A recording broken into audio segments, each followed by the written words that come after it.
Good afternoon, my name is Celestia Hernandez, and I'm a student at the Rio Hondo Community College here in Whittier, California.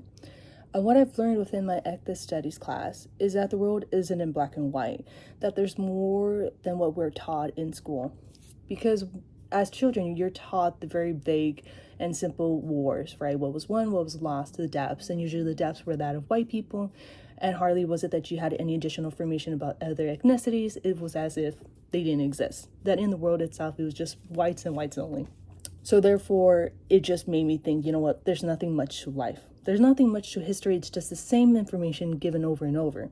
However, in this class, it made me kind of take off that blindfold I've had, that whole censorship, the whole filtration on what the government wanted me to learn. And it made me realize, oh my God, there's other ethnicities that sacrificed, had to face hardships to be able to make the U.S.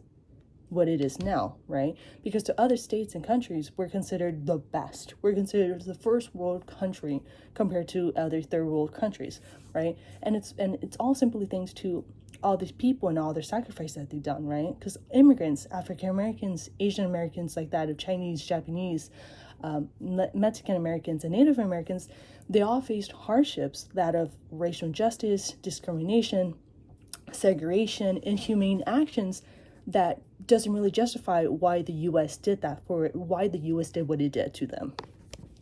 And with this, it kind of gives you an idea, like, why would the U.S. government want to filter you so much in what it wants you to learn? Like, what information they want you to learn and what stuff it wants you to pretend to not know, or pretend to say, hey, that's irrelevant, like, you don't need to learn that. Because once you take this class, this ethics studies class, it makes you open your eyes and say, hey, there's more to what we're not being taught. There's more laws. There's a lot of information that I didn't know about my ethnicity, and other people probably didn't know about their ethnicity either.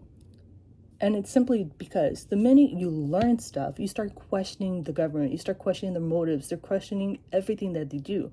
And it causes such a disturbance because now you're not able to be brainwashed into doing something they want you to do.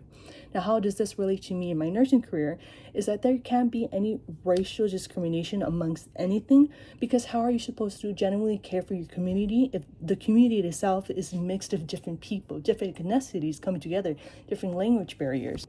Because the minute you start doing that, you start separating yourself, and it becomes hard for people to be able to communicate. You get different treatment because of that. And what we should do moving on forward is, if this class gets bad, we should teach our future generations what we learn, so that we could somehow, either ourselves or they could change our future for the better good, and have what we're currently going through be ended and stopped.